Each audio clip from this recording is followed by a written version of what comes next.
반갑습니다.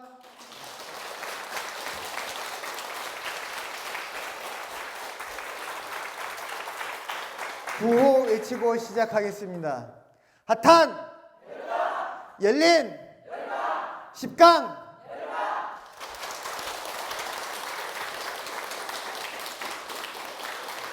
여러분들, 이번 시간은 BBS 범아스님의 열강 시리즈 금강경 세 번째 시간입니다.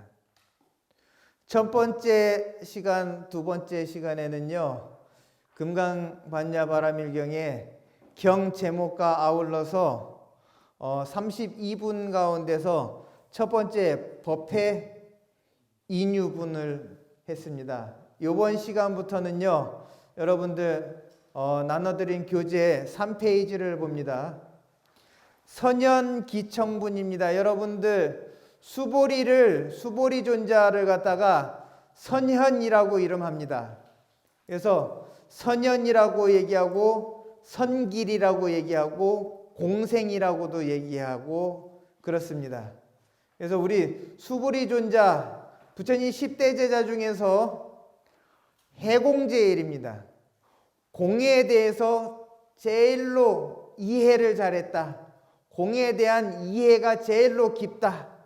그래서 부처님과 공돌이에 대한 지금 법문답을 갖다가 나누는데, 거기에 대표 이 문답자가 바로 수보리 존자입니다. 그래서 수보리 존자를 갖다가 달리 선현, 착할 선자, 나타날 현자 해서 선현이라고 합니다. 그래서 여러분들 선현기청분 그랬습니다. 여섯 번째 줄 보면은 그때 장로 수보리가 대중 가운데 있다가 곧 자리에서 일어나 오른쪽 어깨를 드러내고 오른쪽 무릎을 땅에 대고 합장한 채 부처님께 말씀드렸다. 희유하신 세존이시여, 열애께서는 모든 보살을 잘 보호하시며 모든 보살을 잘 부촉하십니다. 세존이시여, 선남자 선여인이 안욕따라 삼맥삼보리에 마음을 내면 어떻게 머물러야 마땅하며 어떻게 그 마음을 항복시켜야 바람직합니까? 이렇게 수보리가 부처님께 질문을 합니다. 그래서 여러분 3페이지 여섯 번째 줄 보면은요, 그때에 장로 수보리가 그랬습니다. 여러분들 부처님 제자 중에서 이 큰 제자들, 큰 비구들을 갖다가 장로 그랬습니다. 장로. 그래서 이미 우리 불교에서는요, 장로라고 하는 이름을 갖다가 부처님 당시에서부터 썼어요. 그래서 이 장로 수보리가 대중 가운데에 있다가 곧 자리에서 일어나, 그래서 1255명의 큰 비구들 가운데서 수보리가 있다가 일어나 가지고 오른쪽 어깨를 드러내고 그랬습니다. 여러분들 저를 보면은요, 지금 제가 입은 옷이 부처님 당시에도 스님들이 입었던 옷입니다. 이것을 갖다 가사라고 얘기합니다. 근데 이 가사는요, 이 왼쪽 손과 왼쪽 어깨를 갖다가 가리게 돼 있습니다. 그리고 오른손을 갖다가 드러내 보이게 돼 있습니다. 그것은 이유가 있습니다. 불교가 들어오면서 우리나라에는, 이 나라 이 땅에는 오른손잡이 문화가 생겼어요. 인도도 마찬가지입니다. 부처님이 살아계셨던 그 당시에도 인도 사람들은요, 왼손은 오직 화장실에서 뒤를 깨끗이 하는 일에만 썼습니다. 그러다 보니까는 높으신 성인과 또는 왕을 뵙고자 한다든지 스승을 뵙고자 할 때는요, 지금 제가 입은 이 옷처럼 왼손을 갖다가 가리고서 어른을 찾아뵙고 부처님을 찾아뵙고 그리고 왕을 찾아뵙는 그런 문화가 지금도 그대로 내려져 오는 겁니다, 이게. 그래서 이 오른손을 갖다가 드러냈다라고 하는 것은요, 부처님 당시에는요, 인도가 한참 전쟁이 많이 일어났을 때예요. 그런데 모든 인도에 있는 무사들이 칼을 왼손으로 잡지 않고 오른손으로 잡았다는 거예요. 그래서 오른손을 갖다가 이렇게 드러내 보인다라고 하는 것은 나는 내 손에 당신을 해칠 만한 어떠한 물건도 가지고 있지 않습니다라고 하는 뜻이.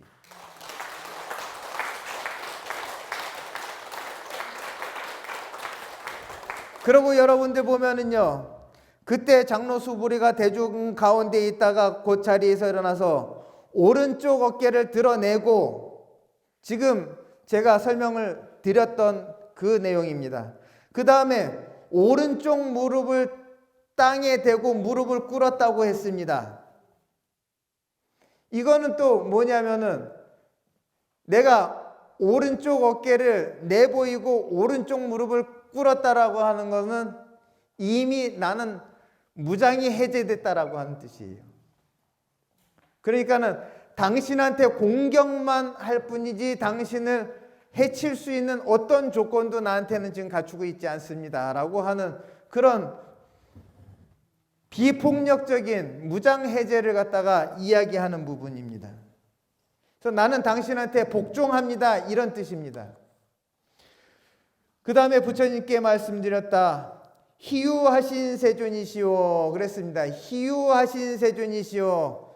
이 얘기는 뭐냐면은 세존이라고 하는 것은 세상 세자 존귀할 존자, 세상에서 가장 존귀하지만 또 희유하다라고 얘기를 갖다가 했습니다.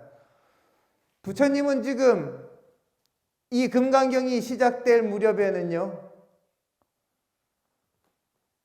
부처님 공양하실 때가 돼가지고 가사를 입으시고 바루를 들고서 마을에 가가지고 탁발을 해가지고 다시 기원정사에 돌아오신 다음에 공양을 하시고 그 다음에 가사를 다시 벗고 이 바루를 닦아서 정리해 놓고 난 다음에 발 씻고서 자리에 탁 앉았는데 수보리가 느닷없이 일어나가지고 부처님한테 편단우견하고 어깨를 오른쪽 어깨를 갖다가 까 보이고 부처님한테 무릎을 꿇고서 그 다음에 부처님이시여 참 세상에서 부처님처럼 그렇게 희귀하고 존귀하고 귀하신 분이 없습니다 라고 이렇게 얘기했단 말이에요. 부처님을 찬탄하는 거죠. 열애께서는 모든 보살을 잘 보호하시며 그랬습니다. 여러분들 보살하지만 보살은 상구보리 하와중생의 마음을 낸 사람들은 전부 다 보살입니다. 상구보리라고 하는 것은 위로는 부처되겠다라고 하는 그런 정진의 마음이고 하와중생이라고 하는 것은 일체 모든 생명 가진 생명체들을 갖다가 전부 다 고통 없이 해주겠다라고 하는 자비심이란 말이죠. 그러면은 부처가 되기 위해서는 지혜가 있어야 되며 중생을 구제하기 위해서는 자비가 있어야 된다 이 말이죠. 그래서 상구보리 하와중생의 마음은 지혜와 자비의 마음을 낸 자들은 전부 다 보살이라고 하는 얘기입니다. 그래서 열애께서는 모든 보살을 잘 보호하시며 그냥 보호한다라고 하는 것은 무엇을 보호하겠습니까? 부처가 보살을. 집을 지어가지고 보호를 하겠습니까? 아니면은 다른 사람으로부터 감싸 안아가지고 보호하겠습니까? 그렇지 않단 말이에요. 보살의 정진이 흐트러지지 않고 상구보리 하와 중생의 그 마음이 흐트러지지 않고 그 마음이 없어지지 않게끔 보호해 준다 이 말이에요. 마음이 뒤로 물러서지 않고 정진의 마음이 사라지지 않게끔 보호해 준다 이 말입니다. 그 다음에 모든 보살을 잘 부촉하십니다 그랬습니다. 부촉이라고 하는 것은 부하는 것은 분부한단 말이에요. 이렇게 하길 바란다. 그리고 촉이라고 하는 것은 내가 이 일을 너한테 맡기노라 하는 게 촉이에요. 그래서 그 사람에 맞춰가지고 그 사람 근기에 맞춰서 부처님께서 적절한 것을 갖다가 준단 말이에요. 그래서 보살이 공부가 흐트러지지 않고 공부가 사라지지 않게끔 보호해주고, 그리고 보살한테 너는 가가지고 어렵고 힘든 사람을 위해 가지고 보시바라미를 행해라. 너는 연불수행을 해라. 너는 수식관을 해라. 너는 법문을 잘하니까는 마을에 내려가가지고 사람들한테 법문을 많이 해줘라. 이렇게 분부하신단 말이에요. 그래서 열애를 갖다가 보살을 잘 보호하며 보살을 잘 부촉한다라고 하는 이야기를 갖다가 이렇게 하면서 다시 이야기합니다. 세존이시여 선남자 선여인이 그랬습니다. 그래서 선남자 선여인 했을 때 여러분들 여기 선이라고 하는 게 착할 선자입니다. 그럼 착한 여인과 착한 남자와 착한 여인 이렇게 했습니다. 그러면은 남녀 모두를 갖다가 이야기한 건데 거기에 착할 선자가 들어갔어요. 그래서 불교에서는요, 무엇을 착하다고 하느냐? 나와 남이 동시에 이루은 것을 착하다고 얘기합니다. 나도 좋고 남도 좋은 것이 동시에 이루어지는 것이 가장 착한 것이다 이 말이에요. 그러면은 내가 하는 행동 하나가 나를 이롭게 함과 동시에 모두를 함께 이롭게 하고, 나도 즐겁고 여러분들도 함께 즐겁고, 나도 신심이 나고 나도 환희심이 나가지고 열강을 하고 여러분들은 그 환희심을 내서 함께 같이 듣는다라고 하면은요, 여기 있는 모두가 다 선남자 선여인인 겁니다.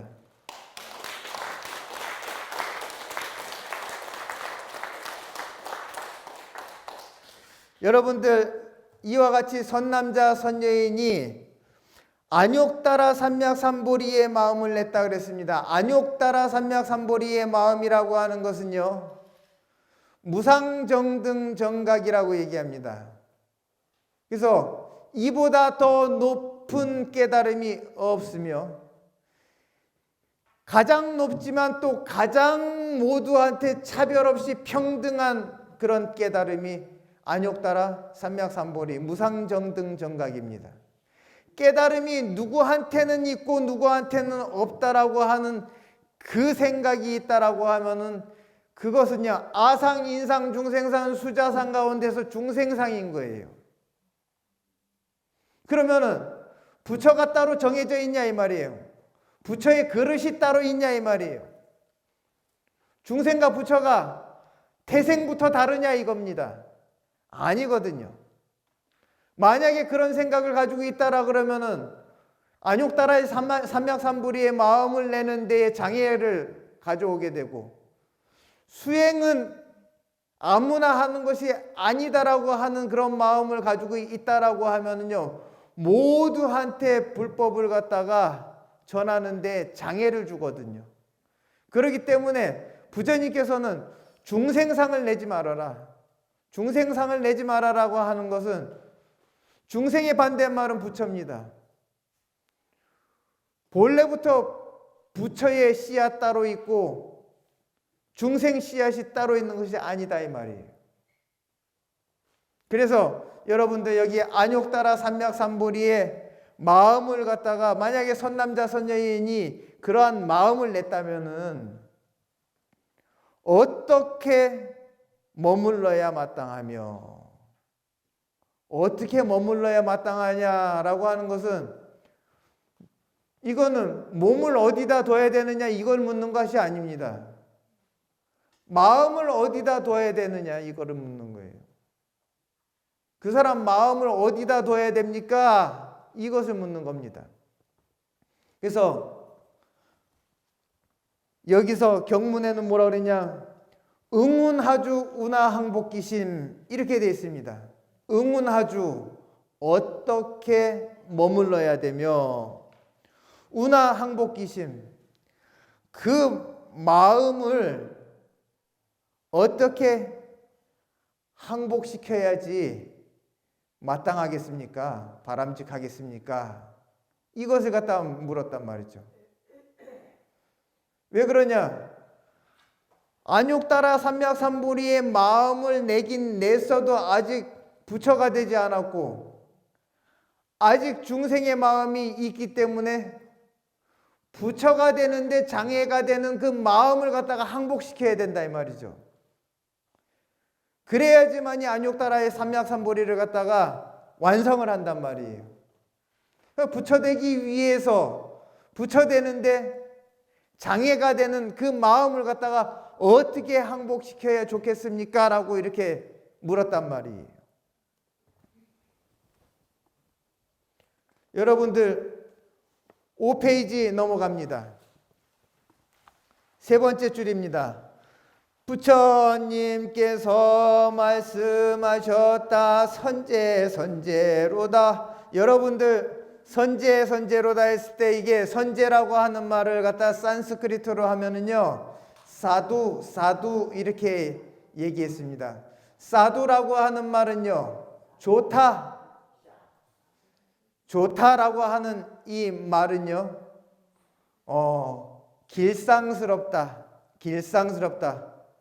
길상스럽다라고 하는 말의 반대말은 불길하다.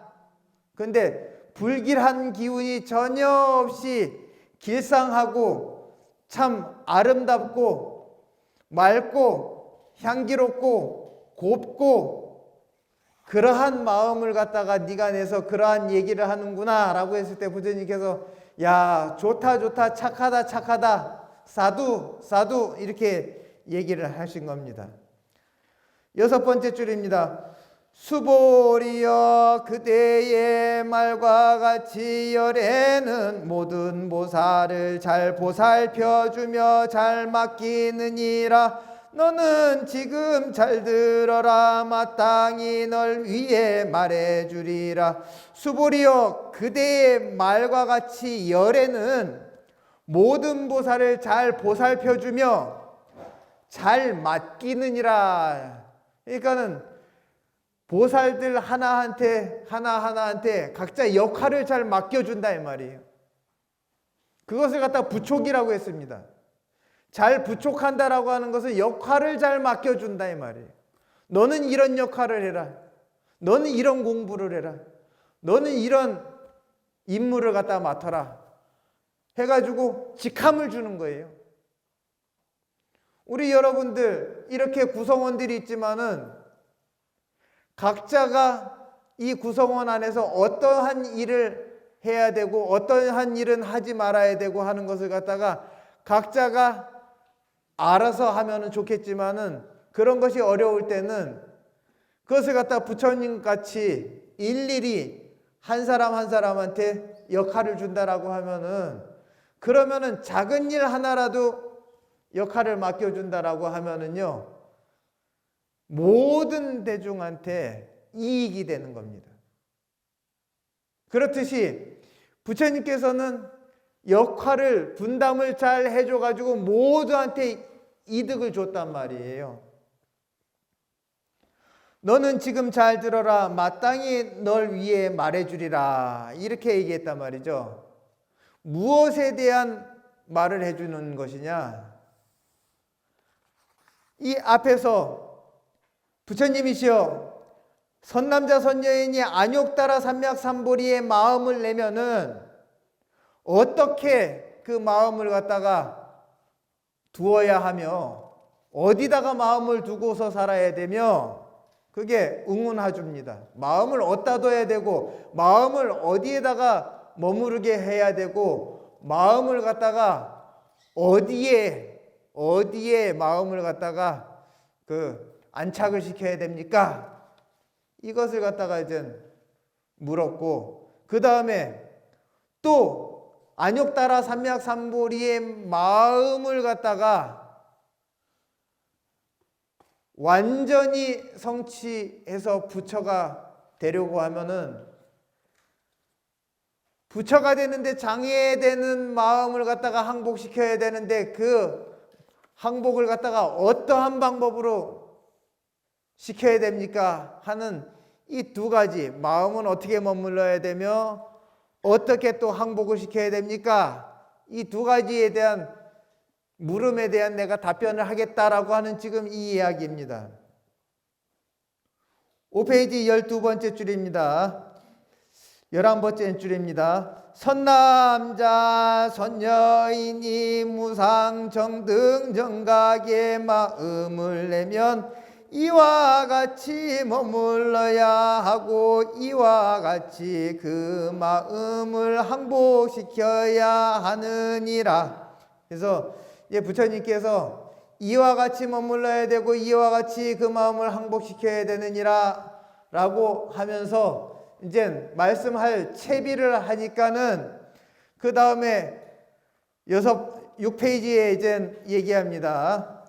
알겠나이다 세존이시여 듣고 싶습니다. 이렇게 해가지고 32파트 중에서 두 번째 선현기청분이 끝났습니다. 그 다음에 7페이지로 넘어갑니다. 5번째 줄입니다. 부처님께서 수보리에게 말씀하셨다. 모든 보살 마하살은 이와 같이 그 마음을 항복시켜야 마땅하니라. 있는 바 일체 모든 중생의 종류인 난생, 태생, 습생, 화생과 형체가 있는 것, 형체가 없는 것, 생각이 있는 것, 생각이 있지도 않고 생각이 없지도 않은 것을. 그 다음에 여러분들 9페이지로 넘어갑니다. 내가 다 무여 열반에 들게 하여 멸독게 하리라. 그 다음에 11페이지 갑니다. 세 번째 줄입니다. 이와 같이 무량하고 셀 수도 없고 끝도 없이 많은 중생을 멸독해 하지만 실제로는 멸도를 얻은 중생은 없느니라. 여러분들 13페이지 11번째 줄 10번째 줄 봅니다. 무슨 까닭인가 수보리여 만약 보살이 아상 인상 중생상 수자상이 있으면 곧 보살이 아니니라. 여러분들 이 부분이 대승정종분이라고 하는 부분입니다. 7페이지를 보십시오. 부처님께서 수보리에게 말씀하셨습니다. 모든 보살마살은 이와 같이 그 마음을 항복시켜야 마땅하니라 라고 하면서 거기에 보면은요 소유일체 중생주류 약난생, 약태생, 약습생, 약화생, 약유색, 약무색, 약유상, 약무상, 약비유상, 비무상 이렇게 나옵니다. 여러분들 이 앞에 함께 봐주시기 바랍니다. 여러분들 함께 읽습니다. 시작. 소유 일체 중생 지류. 그래서 여러분들 잠시 보면은요 소유 일체라고 하는 것은 소유라고 하는 것은 있는 것들, 존재하는 것들. 그러니까는 존재하는 일체, 존재하는 일체 중생. 지류라고 하는 것은 중생의 종류. 그러면은요, 여러분 중생의 종류 가운데서 어떠한 종류가 있는지 그것의 일체를 지금 이야기하는 겁니다. 함께 읽습니다. 시작. 약난생, 약태생, 약습생, 약화생. 여러분들 여기 난생이라고 하는 것은요, 중생이 알로 태어나는 중생. 알로 태어난, 그래서 알난자를 썼습니다. 그 다음에 여러분들 여기 태생이라고 하는 것은, 이 태라고 하는 것은요, 어머니의 모태, 자궁을 이야기합니다. 그래서 자궁에서 태어난 그런 중생, 생명을 갖다가 태생이라고 얘기합니다.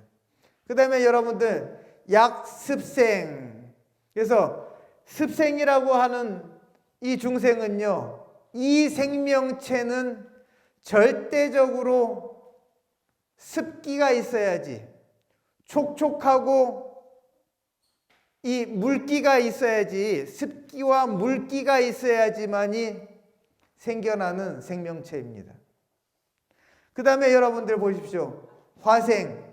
화생하는 것은 업에 의해서 순식간에 변해서 생겨나는 것. 업이 바뀌어서 생겨나는 것. 그래서 어머니 아버지가 만들어낸 것도 아니요, 그리고 어떤 물기운이 만들어낸 것도 아니고, 각자의 업이 고스란히 변화돼 가지고, 업이 바뀌어 가지고 생겨난 것이 화생입니다. 여러분들 여기 또 봅니다. 약유색 그랬습니다. 여기서 유색이라고 하는 것은 여러분들 색계, 우리 욕계, 색계, 무색계 이렇게 얘기하는데 색계를 얘기합니다. 색계. 이 색계 중생은요, 여러분들 탐욕심은 많이 사그라든 상태입니다. 그런데 이 오욕락보다는 무엇에 욕심이 있느냐? 각자 자기가 가지고 있는 복과 덕과 아울러서 계율 지킨 것과, 그리고 선정을 닦은 것, 이것으로 인해 가지고 단정한 색깔을 얻었느냐? 단정한 색깔을 얻었느냐? 왜? 이 세계의 중생들은요, 빛이 나거든요. 빛을 뿜어낸다 이 말이에요. 여러분들 이 색계라고 하는 이 하늘의 대표적인 하늘을 갖다가 이야기한다면 광음천이라고 하는 세계가 있습니다. 여러분들 그 광음천이라고 하는 세계는요, 우리 지금 음성으로 여러분들 제 뜻을 갖다가 전달하잖아요. 이것을 갖고 언어라고 얘기하거든요. 저 세계의 언어는요, 빛으로 이야기를 합니다. 빛을 뿜어내서 그 빛의 색깔을 보고서 그 사람의 마음, 그 사람의 뜻을 갖다가 읽어내요. 그렇기 때문에 아름답고 특별한 색깔을 내게 되면요, 모든 그 세계의 천신들이 다 쳐다보고 부러워할 거란 말이에요. 여러분들, 우리가 지금 이 사는 세계는요, 말 잘하고 언변이 좋으면요, 사람들이 주목을 하고 그 사람 이야기를 들으려고 그러고, 그 사람이 뭔 얘기를 하면은 옳다고 얘기해주고 그 사람을 따르게 돼 있습니다. 그런데 이 세계에 가게 되면은요, 오로지 광명을 뿜어내고 그 광명의 색깔을 보고서 판단을 합니다. 그래서 약유색 이렇게 얘기합니다. 여러분들 그 다음에 약무색, 무색계라고 얘기한 것은 여러분들 이거 무색계에는요 맨 밑에 하늘부터요 4개의 그런 단계가 있습니다. 여러분들 여기 한번 보죠. 함께 읽습니다. 시작. 약무색 공무변처, 약유상 식무변처, 약무상 무소유처천, 약비유상 비무상 비상 비비상처천. 여러분들 욕계 색계 무색계의 일체 모든 중생이 바로 이 안에 나열이 되어 있거든요. 여러분들 여기 한번 봐주시죠. 함께 읽겠습니다. 시작. 천계에는 오직 화색만 있다. 여러분들 천상세계는요 오직 화색만 있습니다. 화색. 업이 변화해가지고 하늘로 태어나는 겁니다. 천상계로. 그렇기 때문에 여러분들 업이 천상으로 훌쩍 올라갈 수 있을 만한 그런 업이 된다라고 하면은요 죽어서 바로 천상으로 화생을 하게 되는 거예요. 그래서 하늘 세계인 천계는요 오직 화색만 있습니다. 천상계에는요 여러분들 아버지와 어머니가 있어가지고 아버지와 어머니가 사랑을 해가지고 태에 들어가고 어머니의 모태에 들어가서 태어나는 그런 것이 아닙니다. 천계는 오직 화색만 있다 이 말입니다. 두 번째 함께 읽겠습니다. 시작. 인계는 태난 스파가 전부 다 있다. 여러분들 여기에 사람은요 어머니의 태로 태어나는 사람도 있지만요 난생도 있다라고 경전에 나옵니다. 근데 여러분들 얼른 우리나라 이 나라 이민족 보더라도요 기말지 알에서 태어났죠, 그죠? 그 이야기가 경전에서 뭐라 그래요? 비사카미라라는 알에서 그래서 비사카미라라고 하는 그런 사람이 있는데 비사카미라라고 하는 사람은요 알에서 태어났고 또 나녀와 습생 전륜성왕은 습생으로 태어났다라고 하는 것은요 물에서 올라왔어요. 물에서 올라왔습니다. 그리고 여러분들 연화생 대사는요 연화생 대사라고 하는 분이 있는데요 연화생 대사를 갖다가 바드마삼바바라고 얘기합니다. 그래서 바드마삼바바라고 하는 그 연화생 대사는요 연꽃에서 화생을 했다 이 말이에요. 그러니까는 이 전부 다 사람입니다. 나녀와 습생전륜성왕 사람입니다. 연화생대사도 사람이에요. 그리고 비사카미라도 사람입니다. 근데 이 전부 다 보면 알에서 태어난 사람, 그리고 물속에서 태어난 사람, 그 다음에 연꽃에서 화생한 사람, 사람이 테란스파가 다 있다 이 말입니다. 이거를 다 전부 다 인정을 한다 이 말이에요. 그 다음에 여러분들 여기 봅니다. 함께 읽습니다. 아수라도 태생과 난생, 습생과 화생이 다 있다. 여러분들 아수라도요 인간처럼 태난, 습화가 다 있다 이 말입니다. 그런데 태에서 태어난 아수라는요 인간계에서 산다 이 말이에요. 인간 세계에서 산다 이 말이에요. 그리고 여러분들 여기에 보면 화생 아수라는 천상에 태어난다 이렇게 되어 있습니다. 그래서 아수라가 화생하게 되면 천상에 태어나고 그 다음에 태에서 태어나면은요 태에서 태어나면은 인간계에서 살게 되고 그 다음에 여러분들 습생 아수라는 축생에 살고 물속에서 태어난 아수라는 축생으로 살고 그 다음에 난생 아수라 알에서 태어난 아수라는요 아귀에서 산다 라고 하는 이런 말씀이 경전에 있습니다. 그 다음에 여러분들 또 봅니다. 지옥은 오직 화생이다. 여러분들 우리 육도 윤회 가운데서요, 제일로 좋은 곳이 천상이고요, 제일로 굳은 곳이 지옥이거든요. 제일로 좋은 천상과 제일로 굳은 지옥은요, 화생으로 태어난다 이 말이에요. 그러면은 화학의 변화를 시키는 주체가 누구냐? 업이에요.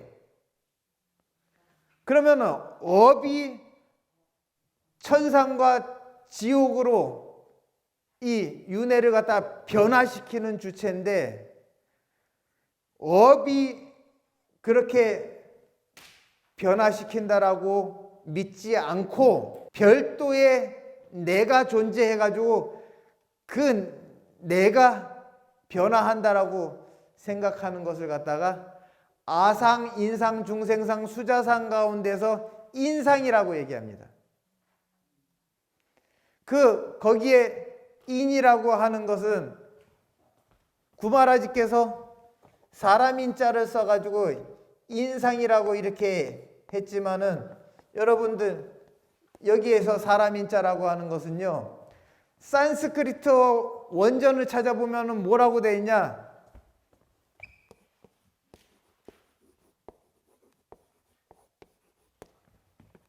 푸드갈라라 그래가지고 보트가라라고 합니다. 보트가라.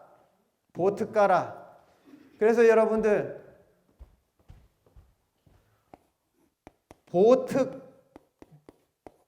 보트가라 상이라고 하는 것은, 이거는 사람 인자 인상과 같습니다. 인상이라. 여러분들 이거 대부분 아상, 인상, 중생상, 수자상 했을 때 아상은 나라고 하는 생각, 인상은 뭐라고 배웠습니까? 여지껏 남이라고 하는 생각이라고 했잖아요. 나와 남을 내외시하는 생각을 갖다가 아상은 나라고 하는 생각, 인상은 남이라고 하는 생각, 또는 인상은 사람이라고 하는 생각, 이렇게 배웠잖아요. 근데 여러분들 이 사람인자라고 하는 것, 이거를 갖다가 구마라지께서 무엇을 사람인자라고 바꿨는가 했을 때 푸드갈라라고 하는 것을 갖다가 인상이라고 바꿨다 이 말이죠. 그럼 푸드갈라라고 하는 게 무엇이냐? 업이윤회 하는 것인데도 불구하고 업이라고 하는 것이 실체가 없거든요. 업이라고 하는 게 실체가 없으니까는 바뀐단 말이에요. 근데 사람은요, 내가 언제든지 바뀐다라고 하는 것은 별로 기분이 안 좋아요. 왜? 누구든지 사람은 뭐라고 했냐? 나는 변치 않는 사람이야. 나는 변함없어. 나는 한결같아. 이러고 살았기 때문에 나라고 하는 것이 언제든지 변한다라고 하는 것은 이게 나한테 기분이 좋은 게 아니에요. 그래서 그거를 인정을 안 한단 말이에요. 그렇기 때문에 부처님은 업이 윤회한다. 업이라고 하는 건 실체가 없다. 업이라는 것은 언제든지 바뀔 수 있으며 언제 어디서 무엇을 통해서든지 이거는 영향을 받는 것이다. 업이라고 하는 것은. 사람한테도 영향을 받고 우리가 매일 먹는 음식에도 이 업이라고 하는 건 영향을 받습니다. 그렇기 때문에 우리가 매일같이 소고기를 먹은 사람은요, 소의 유전 정보를 갖다가 우리가 이 업에 심게 되는 거죠. 그렇기 때문에 우리 불교는 채식을 주로 하는 것이 좋습니다라고 하는 것은 우리가 동물의 어떤 업에 영향을 받는 것보다는 식물에 평화롭고 누구를 해치지 않으며 정말 이 모든 것을 갖다가 맑히는 그런 역할을 하는 녹색 식물, 그런 것들이 이 생태계에 이롭기 때문에 우리가 그런 것을 갖다가 섭취하면 좀 더 좋은 심성이 길어지고 좋지 않느냐 하는 그런 생각을 갖다가 옛날 어르신들은 전부 다 알고서 그거를 갖다가 불교 믿는 사람들한테 권했단 말이죠. 그렇기 때문에 우리가 업의 실체를 갖다가 인정을 하되 업의 실체는 비어있다 라고 그렇게 부처님은 가르치고 있거든요. 그러니까는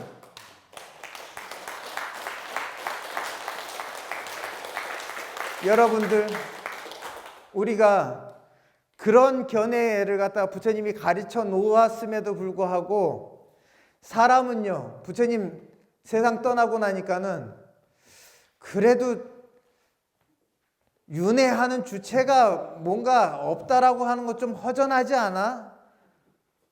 죽고 나면은 죽은 사람을 위해서 뭘 좀 빌어주고 해야 되는데, 응? 뭔가 영혼이라도 있어야지 내가 빌어줄 거 아니야 라고 하는 생각을 한단 말이에요. 그러니까는 영혼이 있다라고 하는 또 생각을 또 하게 됩니다. 그것을 갖고서 수자상이라고 얘기합니다. 수자상이라고 얘기해요. 그래서 여러분들 아상인상 중생상 수자상이 있으면은 보살이 아니다라고 하는 얘기를 갖다 여기서 하잖아요. 여러분들 여기에 계속 이어서 보도록 하겠습니다. 아기는 태생과 화생 두 가지가 있다. 여러분들 천상, 인간, 아수라 우리 다 봤죠? 천상은 오직 화생만 있어요. 업이 변화해가지고 천상이 태어나는 것밖에 없습니다. 인간은요 태생, 난생, 습생, 화생이 다 있어요. 아수라도 태생, 난생, 습생, 화생이 다 있습니다. 그래서 삼선도가 천상, 인간, 아수라예요. 그 다음에 아기로 넘어가면은요, 아기는요 태생과 화생 두 가지가 있다 이렇게 되어 있습니다. 그래서 어머니, 아버지, 귀신 엄마, 귀신 아빠의 모태에서 태어난 태생이 있고, 그리고 우리가 죽어가지고 바로 우리 업에 의해서 악도에 떨어져 가지고 아귀가 되는 경우 두 가지가 있답니다. 그 다음에 축생도요 태생, 난생, 습생, 화생이 다 있다 이 말이에요. 여러분들 짐승들이 소나 돼지나 이런 말 같은 경우는 태생 아닙니까? 그 다음에 알에서 태어나는 새나 닭이나 오리 있지 않습니까?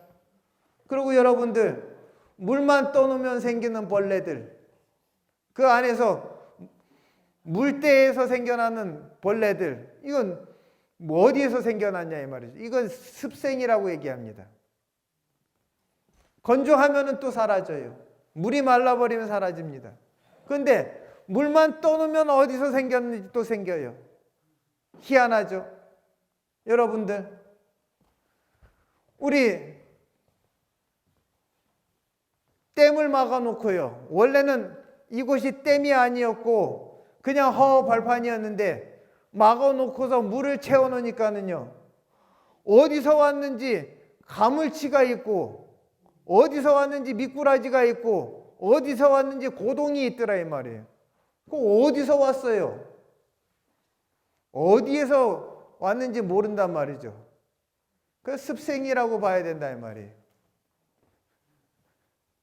그래서 여러분들 그런 것들 아울러서 제가 보니까는요 모든 생명체의 가능성이 될 만한 생명의 유전자는 도처에 다 있는 것 같습니다. 그렇지만은 그것이 생겨가지고 하나의 개체가 될 만한 그런 환경과 생태계가 조성만 되면은요 언제든지 생기는 것 같아요. 그래서 이 세상은요 모든 가능성이 다 존재하는 세계 같습니다. 여러분들 열강을 하다 보니까는 또 어느새 또 시간이 또 이렇게 갔습니다. 우리 공부할 거 참 많습니다.